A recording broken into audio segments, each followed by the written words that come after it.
Hello guys, welcome to my channel. मैं हूँ रेमन पाल। आप देख रहे हैं मेरा channel medical guidance with Raman Pal. আপনারা দেখছেন আমার channel medical guidance with Raman Pal. আমার চ্যানেলে আপনাদের স্বাগতম। আজ আপনাদের সবাইকে শেখাবো হার্ট অ্যাটাক কী জিনিস।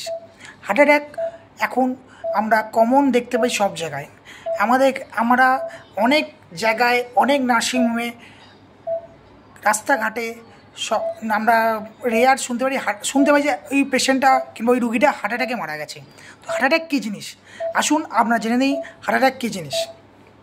হার্ট অ্যাটাক হচ্ছে এমন একটা জিনিস যেটা মেনলি যেখানে সবসময় রুগী বুকে ব্যথা কিংবা ব্যথাটা এদিক থেকে সরতে সরতে হার্টের দিকে আসছে, ব্যথা পেটে, এরকম সব কিছু নিয়ে আমাদের কাছে রিপ্রেজেন্ট হয়।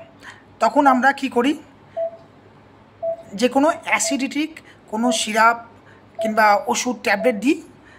কিংবা কখনো কোনো ডাক্তার জিভের তলায় সরবিটেট দেয়, কিন্তু আমরা কোনো ডাক্তার ঠান্ডা দুধ খায়, এতে অ্যাসিডিটি কমে যায়। তারপরে যদি না কমে আমরা সিরাপ দিই, মেনলি আমরা মিউক্যান জেল সিরাপ ইউজ করি। তার সত্ত্বেও না কমলে আমরা সঙ্গে সঙ্গে একটা ইসিজি করে দিই। ইসিতে যদি আমরা এসটি এলিভেশন দেখতে পারি, কখনো এসটি ডিপ্রেশনও দেখা যায়। তো ইসিতে যদি আমরা কোনো চেঞ্জেস দেখতে পারি, আমরা যদি ইসিজি না বুঝতে পারি, কোনো ডাক্তারের সাহায্য নিই, যদি তিনি বলেন না এটা হার্ট অ্যাটাক আছে, আমরা লোডিং ডোজ তাদেরকে দিই। লোডিং ডোজ কী এখন আমরা জেনে নেব। লোডিং ডোজ কী, খুব ইম্পর্টেন্ট জিনিস। লোডিং ডোজের মধ্যে আসে ইকোস্প্রিন ট্যাবলেট, ট্যাবলেট ক্লপিট্যাপ, ট্যাবলেট অ্যাস্টোব্যাস্টিন। এবার আমরা জানতে হবে কত পাওয়ারের ট্যাবলেট ইকোস্প্রিন দেওয়া হয়। আমাদের যদি 325 একটা ট্যাবলেট থাকে, তাহলে আমরা একটা দিই 1 ট্যাপ। যদি 325 পাওয়া না যায়, তাহলে আমরা 75 4 ট্যাপ দিই। আর যদি আমাদের কাছে ক্লপিট্যাপ 75 থাকে, তাহলে আমরা 4 ট্যাপ দিই। যদি অ্যাস্টোব্যাস্টিন 80 থাকে 1 ট্যাপ, 40 থাকলে 2 ট্যাপ। এরপর আমরা একটা ঘুমের ওষুধ দিয়ে থাকি, নাইট্রোসাম 10, অ্যালজোলাম 0.5। এগুলো আমাদের ডাক্তার প্রেসক্রাইব করে দেয়। মেনলি আমরা সিডেটিভ মেডিসিন তাদেরকেই দিয়ে থাকি। এই হার্ট অ্যাটাক পেশেন্টের জন্য মেনলি আমাদের ডক্টর প্রেসক্রাইব করে সিডেটিভ মেডিসিন। কারণ সিডেটিভ মেডিসিন দেওয়ার এই একটাই কারণ, পেশেন্ট যদি ঘুমায় তাহলে পেশেন্ট একটু রিল্যাক্স থাকে, পেশেন্টের ডিপ্রেশন কিংবা কোনো চিন্তা না করে, কোনো টেনশন না করে, তাহলে পেশেন্টের হার্ট অ্যাটাকের চান্সেস প্রবণতা বাড়ার কোনো কারণ, অনেকটা ঝুঁকি কমে যায়। তো আমরা এই জন্য এইসব পেশেন্টকে আমরা সিডেটিভ মেডিসিন দিয়ে থাকি। তো হার্ট অ্যাটাক কী জিনিস আজ আমরা জেনে, হার্ট অ্যাটাককে আমরা মেনলি মেডিকেল টার্মে মায়োকার্ডিয়াল ইনফ্রাকশন কিংবা এমআই বলা হয় হার্ট অ্যাটাককে। তো মায়োকার্ডিয়াল ইনফ্রাকশন কী? মায়োকার্ডিয়াল ইনফ্রাকশন হচ্ছে একটা ব্লকেজ বলতে, ধরুন একটা পাইপের মধ্যে দিয়ে জল যাচ্ছে, ধরুন এই পেনের মধ্যে দিয়ে ধরুন জল প্রবাহিত হচ্ছে, এর মধ্যিখানে যদি কোনো ব্লকেজ হয়ে যায়, সেটা যে কোনো কারণ হতে, কোনো মাটি জমে কিংবা কোনো ময়লা জমে ব্লকেজ, তাহলে এদিককার জল এদিকে যেতে পারবে না। কেন, জলের পরিমাণ খুব অল্প পরিমাণ, একটা টাইম পরে জল যেতে পারবে না। তখন কী হবে, এ পাশের জল সাপ্লাই টোটাল বন্ধ হয়ে যাবে। তো সেরকমই আমাদের হার্টের যে ব্লাড ভেনগুলো আছে, কিংবা আর্টারিগুলো, এখানে যখন আমরা ব্লাড সাপ্লাই হয়, যদি এখানে কোনো ক্লট বা ব্লকেজ হয়ে যায়, তাহলে ব্লাড ফ্লো এদিকে যেতে পারে না। ব্লাড ফ্লো যদি এদিকে না যেতে পারে, তো এর সঙ্গে অক্সিজেন সাপ্লাই যাবে না। তাহলে এই পাশের যে হার্টের মাসেলগুলো আছে, সেগুলো অক্সিজেন সাপ্লাই পাবে না।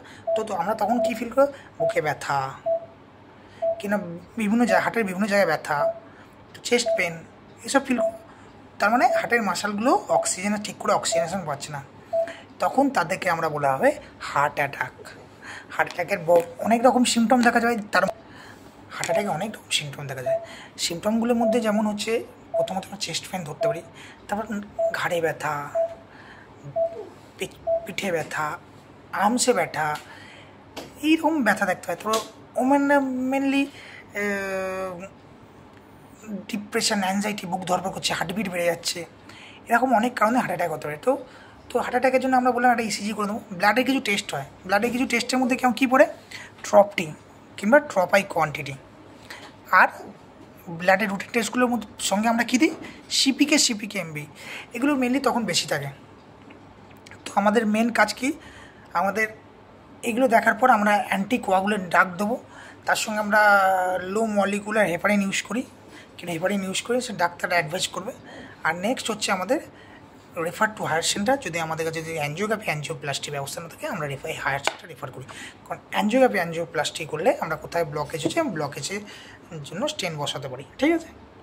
তো এই হচ্ছে হার্ট অ্যাটাক, খুব ইজি ব্যাপার, সিম্পলি ভালো করে বুঝে নিলে তোমার আমার বেসিক্যালি নার্সদের কী কাজ, নার্সদের কাছে ইসিজিটা দেখা, বুঝতে না পারলে সঙ্গে সঙ্গে ডক্টর কিংবা আরএমও যে আছে তাকে ফরওয়ার্ড করা, কিংবা সিনিয়র যে আছে তার সঙ্গে কথা বলে লোডিং ডোজ দেওয়া, লোডিং দেওয়ার পর আমরা ডক্টরের কনসাল্ট নেবো, যদি মনে হয় পেশেন্টটাকে রেফার করা, রেফার টু হার্ট সেন্টার যদি আমাদের কাছে তেমন ব্যবস্থা না থাকে।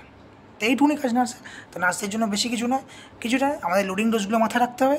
কী কী লোডিং ডোজ আছে, ইকোস্প্রিন 325-এর 1 ট্যাপ কিংবা 75-এর 4 ট্যাপ, অ্যাক্টোবাস্টিন 80 আর ক্লফিড্যাপ 75-এর 4 ট্যাপ। খুব ইজি ব্যাপার, কিছু চাপ নেওয়ার কিছু দরকার নেই। তো এগুলো আমাদের খেয়াল রাখতে হবে। তো আজকে তোমাদের কাছে একটা আমার জীবনে অভিজ্ঞতা থেকে একটা তোমাদেরকে ছোট্ট একটা জ্ঞান দেবো। একদিন আমি বাইক নিয়ে বেরিয়েছি, রাস্তা দিয়ে যাচ্ছি, রাস্তা যেতে যেতে আমার সামনে একটা গাড়ি দেখলাম। আমার মনে হলো এই গাড়িটাকে আমি ওভারটেক করবো। আমি করলাম ওভারটেক করে মনে হলো আমি ফার্স্ট, আমি এই রাস্তায় আমি একদম আগে যাচ্ছি। আমি একটু গতি বাড়ি যখন একটু আগে গেলাম, তাহলে আমার সামনে আবার একটা গাড়ি। আমি ভাবলাম একে ক্রস করলে হয়তো আমি প্রথম হয়ে যাবো, আবার একে ক্রস করলাম, ক্রস করে দেখি একটুখানি আগে গেলাম, তাহলে আমার সামনে আবার একটা গাড়ি। আমি ভাবলাম একে ক্রস করলে হয়তো প্রথম যাবো। এরকম 3-4বার 5বার হওয়ার পর আমার তখন মনে হলো না, এরা যে যার গন্তব্যস্থলের দিকে, যে যার আলাদা আলাদা গন্তব্যস্থল, যে যার আলাদা আলাদা রেসের মধ্যে দৌড়াচ্ছে। আমি আমার রেসের সঙ্গে এদের সঙ্গে যখন তুলনা করে আমি এদের রেসের দিকে দৌড়াতে চাই, তো আমার কারোর সঙ্গে কারো তুলনা করার দরকার নেই, কারোর সঙ্গে কারো কম্পেয়ার করার দরকার নেই। আমার আলাদা রেস, আমার রেস ট্র্যাক আলাদা, আমার রেসের লাইন আলাদা। তো আমি আমার মতো করে আমার নিজের জায়গায় হাঁটবো না, কেন ওদের সঙ্গে কম্পেয়ার করবো? জীবনে কোনো দিন কারোর সঙ্গে কম্পেয়ার করো না, নিজেকে নিজের মতো করে স্টেবল করার চেষ্টা করো, নিজের মতো করে উন্নতির পথে দেখার চেষ্টা করো, নিজের উইকনেস স্ট্রং পজিটিভ পাওয়ারকে অ্যাক্টিভ করে আমাদের উইকনেসগুলোকে কাটিয়ে জীবনে আরও বড় হতে হবে। তো তোমাদের কাছে আজকে আমার তোমাদের কাছে অনুরোধ, তাই কারোর সঙ্গে কোনো দিন কারো কম্পেয়ার করতে যাও না। নিজের যেটা স্পেশাল পাওয়ার, যেটা নিজেকে প্রশ্ন করো তোমার মধ্যে কী স্পেশাল আছে, সেটাকেই তুমি কাজে লাগাও, কাজে লাগিয়ে সামনের দিকে এগিয়ে চলো। ধন্যবাদ, thank you. Please subscribe my channel, share, like, comment. Thank you.